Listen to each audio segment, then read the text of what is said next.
Upstate Medical University in Syracuse, New York invites you to be the informed patient with the podcast that features experts from Central New York's only academic medical center. I'm your host, Amber Smith. A student at Upstate's Norton College of Medicine has earned Upstate Medical University's Deering Writing Award for 2 years in a row for poetry about her personal experience with cancer. Sophia Xian is here with me today to talk about her writing. Welcome to The Informed Patient, Mrs. Xian. Thank you so much. It's so good to be here. And congratulations on your Deering Writing Awards. Thank you. How long have you been writing poetry? I started writing in elementary school, I think around 5th grade. It's actually quite similar to how I write now, like mostly in class. And I think I remember showing like my elementary school teacher, and she like really encouraged me to keep writing. And then I wrote in high school and then a little bit in college too. I was going to ask if you studied literature and writing in college. What did you major in? I majored in biology and then I minored in sociology and nutrition, but I didn't formally study writing, but I've always really liked writing and I took like an introduction to poetry class. Now, do you do other types of writing in addition to poetry? I've like recently started sort of writing like fantasy mystery, but not really like anything in depth at all. It was just like for fun, and I thought I might write like a story for someone else.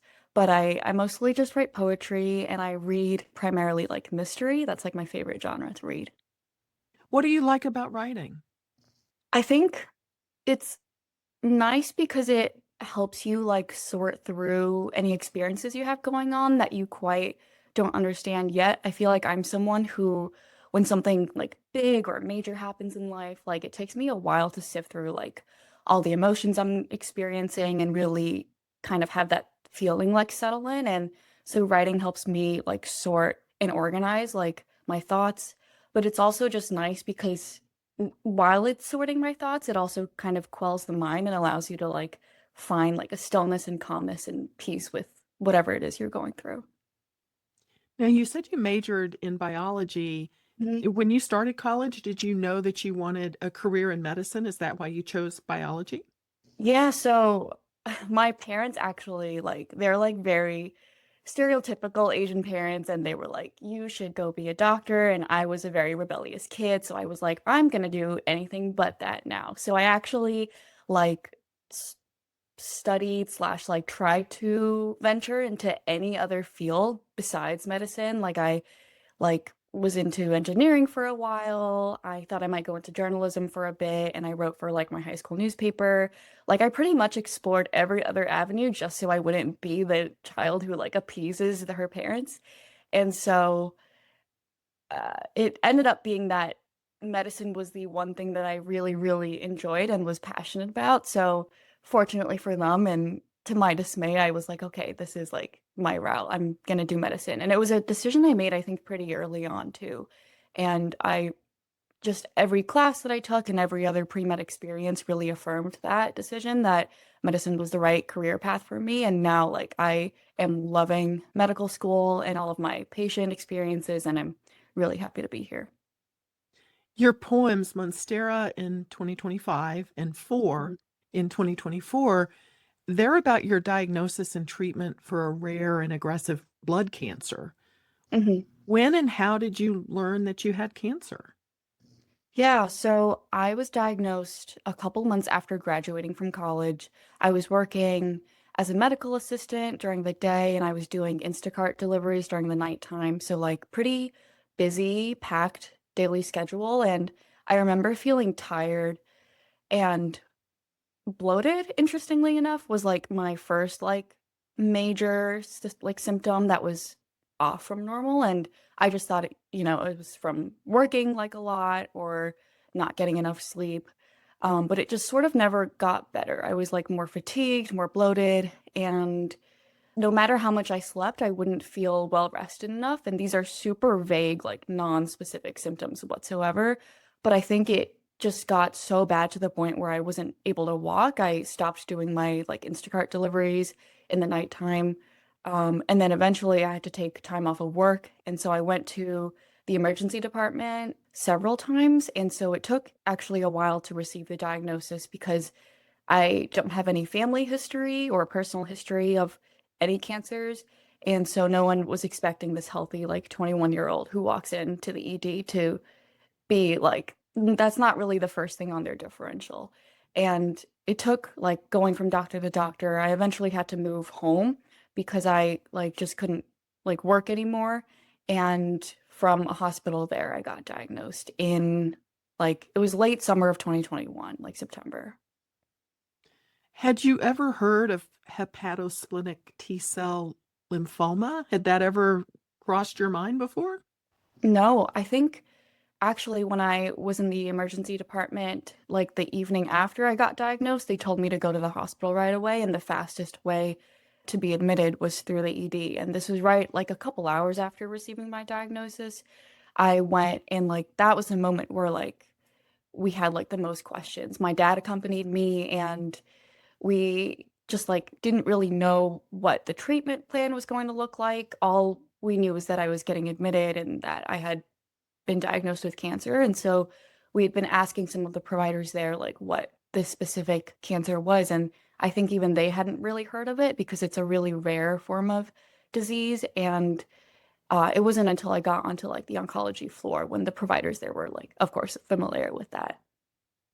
Your head had to be spinning, though, trying to process all of this, right? I mean, in one Yeah. sense, I guess it kind of helped you solve why Yeah. you had had all of these symptoms for so long. But I mean, how do you kind of ground yourself? Did you turn to writing? Not right away. I think it took a while to get back into doing anything that I enjoy just for like the enjoyment like aspect of it. So I received my diagnosis through like a phone call and it was in the evening from my provider and like I feel like that's never a good sign. But when I got that phone call, I remember telling people this, like I think my first like feelings in the moment were like of course, like just really devastated and sad, but also like relieved. Relieved that I had finally gotten someone to like say, this is what you have. And now, like, we're going to figure out something, but like, we've finally figured out like what's been going on and what's been making you so ill for so long. And I was relieved before like the panic set in because I was just glad that someone like saw how bad my symptoms were and then decided to do like a bone marrow biopsy and that it got to that. This is Upstate's The Informed Patient Podcast. I'm your host, Amber Smith. My guest is medical student Sophia Xian, whose poetry about her cancer diagnosis was published in the Healing Muse, Upstate's literary and visual arts journal. Now, this happened soon after you graduated college, but you were Mhm. working toward going to medical school and applying to medical schools. Did you think about postponing that to deal with the cancer? That is a really, really great question. I had submitted my medical school applications and then I was working on like I think awaiting for interviews slash maybe submitting some like late secondaries when I got diagnosed.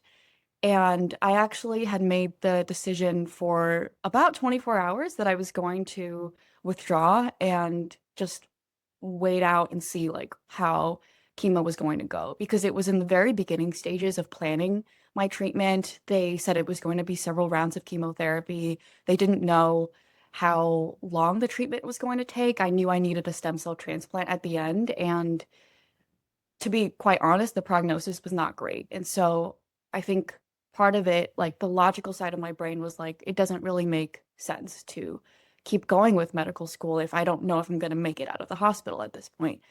Um, and then that I think was truly so disheartening for me to the idea of quitting when I was so close to achieving something that I've wanted for a really long time. And to be honest with you, like the idea of going to medical school gave me so much purpose to just like keep going, like in the hospital and pursue treatment and like finish round after round of chemotherapy. After like a day, I think, of sitting with the decision of withdrawing, I was like, I'm not I'm not going to withdraw. And so I never actually like sent the email to formally withdraw. So I didn't. And then I just kept going. I did, however, have to reach out to some schools to let them know that like this was happening, and because I needed some more flexibility with my interview scheduling and how that was going to fit in between rounds of chemo, because I wouldn't be able to do interviews while I was in the hospital. And there were some schools I didn't reach out to who were surprised when I showed up and I didn't look like the photo that I had submitted. And so I got questions about that, like if I was actually me, and then I had to explain, no, like I shaved my head and I'm bald now because I'm going through chemo. So I think I ended up telling most of the schools that I was going through this, just so there were no surprises on either end, and just so there was like transparency about possibly needing to delay any acceptances I got. And that's exactly what I did with Upstate. Upstate had always been one of my top choices. I went to college not far from here, and I visited Syracuse a lot in college, and I've really liked just being around Upstate, the community, and my interviews as well.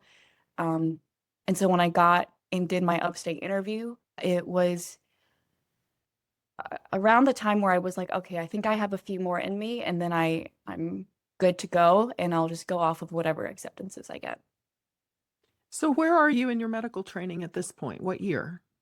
I'm in my third year. I'm on my last clinical rotation. It has gone by so fast, and that's exactly what they tell you on your first day of orientation, is medical school is going to go by like super fast, and no one believes them, but it's definitely true. I'm on surgery and emergency medicine right now. I'm going into internal medicine. Do you have an idea of what you want to specialize in when you graduate? Yes, internal medicine. I am really interested in endocrinology and hematology oncology, but I'm also more than happy to be a hospitalist and or do primary care. I know I want to do gender affirming care in some way or form, but that's something that can be done in any specialty in any way. Do you think being a patient with a life-threatening disease will make you a better doctor? Yes, I joke that sometimes I think being a patient, especially a cancer patient, was probably my best like clinical experience. I think I just really understand the experience of like waiting on, not knowing like what's going on, waiting on a diagnosis, being really confused and lost in the process of receiving that diagnosis. There was so much uncertainty surrounding like the whole process of the labs, the testing, and hopping from one specialist to another. I think it allows me to really understand what someone has been through when they show up at your clinic, because you might not be the first provider that they're seeing. You could be the second, third, the fifth. They could be desperate for answers. And I think anyone going into medicine really has to try to understand like what it's like from the patient point of view, and just how much they've had to hop through just to get to that appointment. And I think being really aware of those barriers to getting healthcare is really important to keep in mind when you're treating patients. Well, thank you so much for your time. I appreciate talking with you. Thank you so much, Amber. My guest has been Sophia Xian, who is a student in Upstate's Norton College of Medicine. The Informed Patient is a podcast covering health, science, and medicine, brought to you by Upstate Medical University in Syracuse, New York, and produced by Jim Howe, with sound engineering by Bill Brokel and graphic design by Dan Cameron.